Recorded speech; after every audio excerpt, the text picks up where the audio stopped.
Hi, my name is VX. Welcome back to the channel. I apologize sincerely for the no face cam intro and the lack of face cam outro at the end of this video, but I am currently renovating my downstairs basement so my girlfriend and I can actually live down there. I'm in a strange, not really strange living situation, but I just got some personal stuff going on, and I want to, well, right now, to explain myself, my girlfriend and I are living in our current room, and it's pretty small. I mean, it's got a bed and everything, and all the nice stuff, dressers and whatever, all the normal stuff of a room. But I also have my studio corner, which takes up probably about 25% of the room, and I kind of hate it because I've got dogs right now and they want to come in and they want to have all their fun, and I don't want hair and them touching all my nice equipment and stuff like that. So that's the reason why I'm renovating downstairs, and right now I'm on a bit of a time crunch. It's just for more personal reasons. So that is one of the reasons for the no face cam intro or outro. But in the future, hopefully, more sooner rather than later, I'd like to get the downstairs renovated so I can have this room as my full studio and have it as my studio space, so I can start producing better content and less filler content, because while this is content, I feel like it's more of a filler than anything, and I'm trying to get used to getting on some semblance of a schedule. I think I was better in the beginning, to be honest, and I've kind of been more lackluster with the schedule, but like I said, I'm striving, I'm shooting for every 1st and 16th of the month. Well, we see how that turned out. So anyway, this is episode 3 of Synth Kitchen, and I would like to start another timer, and I will be doing a track breakdown in the future. I don't remember exactly what track it is, what track number it is, but I think my favorite pads and chords are from my track called Infrared. And I don't know really where I got that inspiration from, the chord progression, but I always thought it was really pretty. And I think it's one of my best chords and my best chord progression that I've ever made. So I will be trying to recreate something, maybe not the exact same chords, but something like a unique pad to put towards those chords. So let's start the timer. You know what? Actually, let's hold off on that. Let's go in. Let's just make.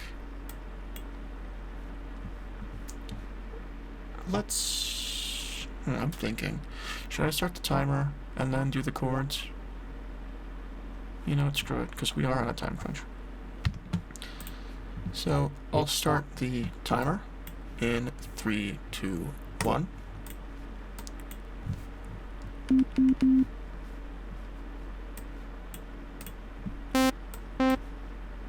we go. That's usually what I start off with. Oops. I'm trying to hum it.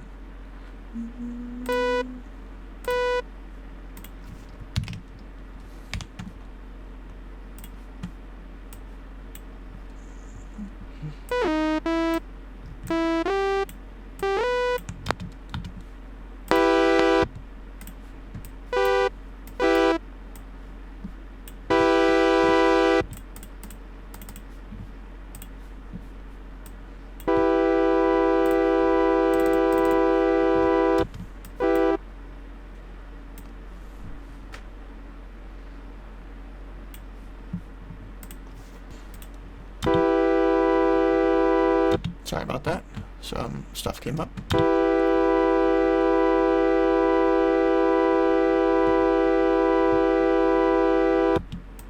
Maybe it is just for measures. Come on, bro. I don't care.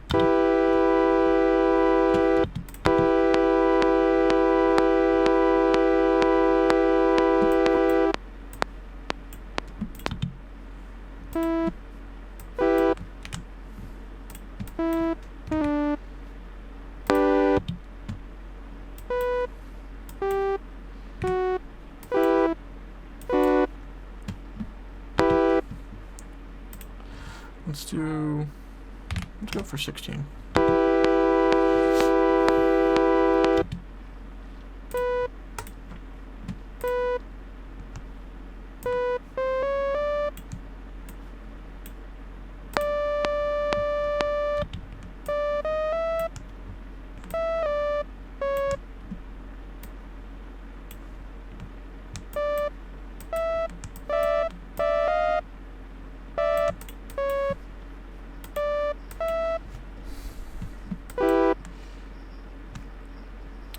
I don't know, I can't see anything at the end of it.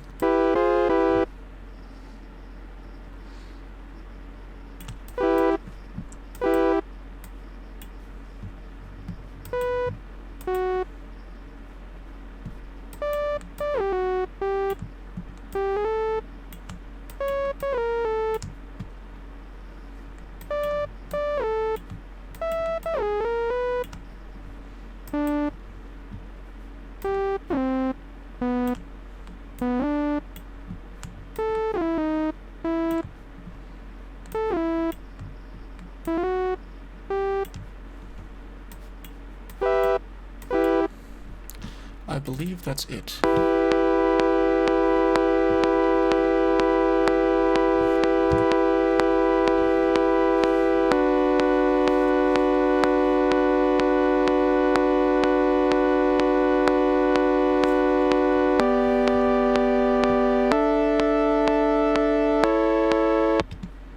Am I tripping?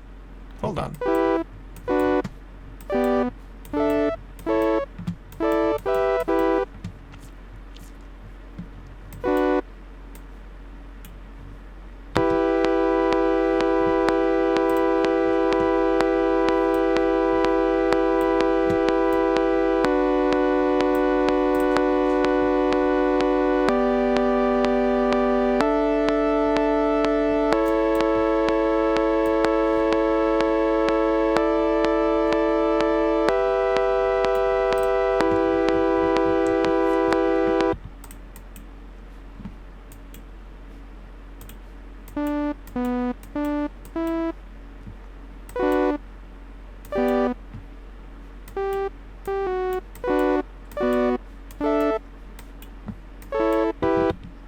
You know what? Screw it. It's good enough for now.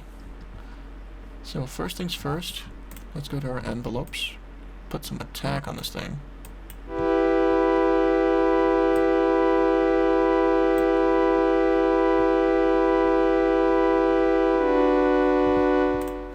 It's good enough for now. I want to do a shimmer, because I don't think I did a shimmer in the first one. I don't think shimmer was even out, to be honest, when I made infrared. Let's go 75. Size, of course. Let's get that high pass. Let's get that low pass. No low pass on there.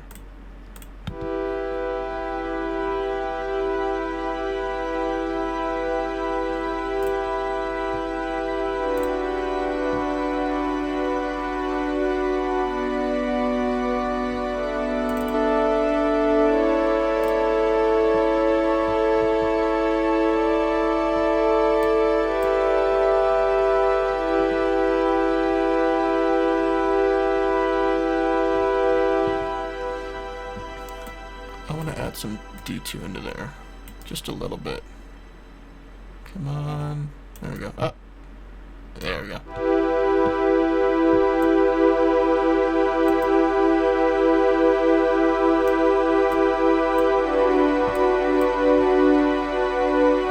Screw it, we'll go for 8 voices, I don't care.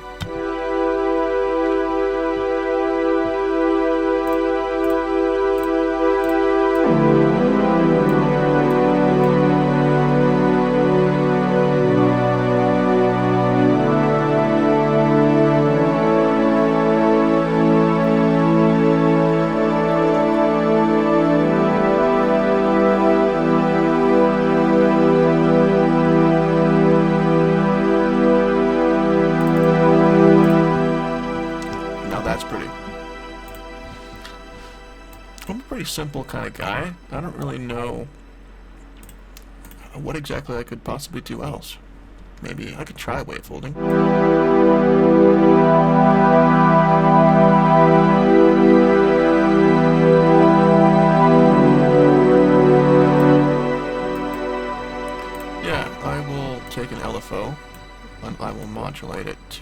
some wave folding, but very subtly. Let's go 20%.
Matters what order you put your stuff in.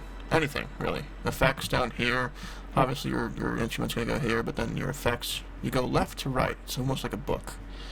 So it really matters what order, because your phaser is being manipulated, well, not manipulated, but changed by super unison. And all of these two, or both of these two, are being shimmered, I guess you could say, by the reverb. So it's very important exactly what order you put your effects in. So just remember that. It's like a book, left to right.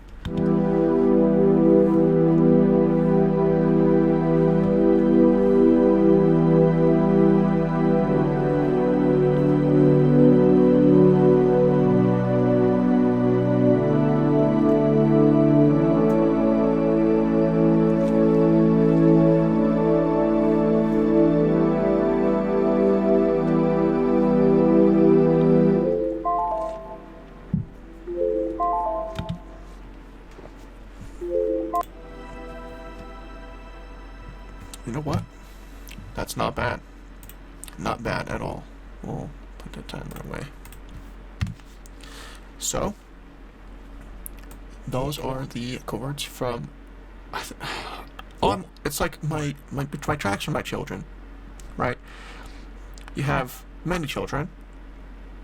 Well, 10 that are completed. I have 10 completed children. But you can't really pick a favorite. But damn, do these chords sound fantastic. I have loved this chord progression since the day I come up with it. I don't know when exactly I came up with it. It's a long time ago, for sure. Maybe 5 years, maybe even 6 years. I don't know. But that is basically it. So we're going to take a listen. We're going to lower that and play that in the background. So all I did was I took my basic waveforms, switched the position to a sawtooth wavetable, or sawtooth waveform, modulated the wave folding parameter with an LFO, a very slow LFO to get that nice... Oh, I didn't know I could do that. Damn. Yeah, I took the very slow LFO and a sine wave and modulated the wave folding parameter. Put the filter down to 699 Hertz, 6.9, nice. And we put the unison up at 8 voices with a 1.5% detune. Let's see. I only wave folded the first octave here. I didn't wave fold the second octave because I didn't feel like it was really needed. Well, I mean, I didn't think about it, but who cares? Potato, potato. And, of course, I just copied over engine 1 to engine 2 with the modulations. Again, besides the wave folding. So, pretty much almost identical, except wavetable 2 is down an octave. As for effects, I never really use a phaser, and I didn't use a phaser in the actual track, infrared, but I just figured I would put it on to add a little bit of flair at 20% dry wet at a rate of 0.214 hertz, so real slow. The frequency is 6474 hertz. Feedback is 713.713. I didn't really touch these things, to be honest, but that's that for the phaser. Super unison, a little bit of that too at 20% dry wet. Detune at 15%, so very little, just enough to get that phasing movement along with the other phaser at a rate of 0.3500, not 100, but 350 hertz. All the ways, and of course stereo width at 1%, or 100 in this case. And I didn't want to, no, I didn't touch these. For this one, I didn't want to cap anything off. I wanted all high frequencies, so I didn't low pass it at all. High pass frequency is cutting off at 200. Sometimes it gets me confused, but no, I didn't low pass it. High pass frequency starts at 200 hertz with a dry wet at 50%. I believe in the actual track, I put it at 100%, but without the shimmer. Feedback, I just kept it there. But the size, I always put the size to 100% on all my reverbs. I don't believe I've ever put a size below 100%. If I did, it was for a very fringe case that I didn't really remember, but always at 100%. I always like that biggest size. Yeah, that's what she said. Stereo width I didn't touch, because with this, stereo width can kind of get weird. So it kind of almost surrounds your head to a point where it's uncomfortable, so it's almost behind you. It's weird, I don't know, it's like a circular panning kind of thing, but that is that. That is all for today. So I'll play this at full volume.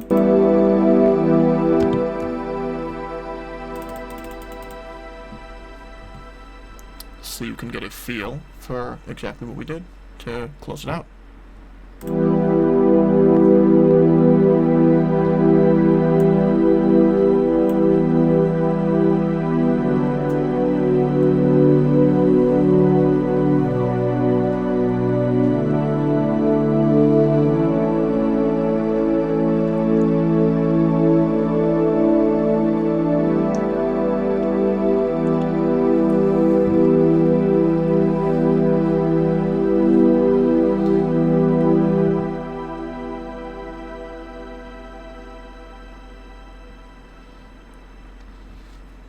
Alright, that is all for today. I hope to see you in another video. Goodbye.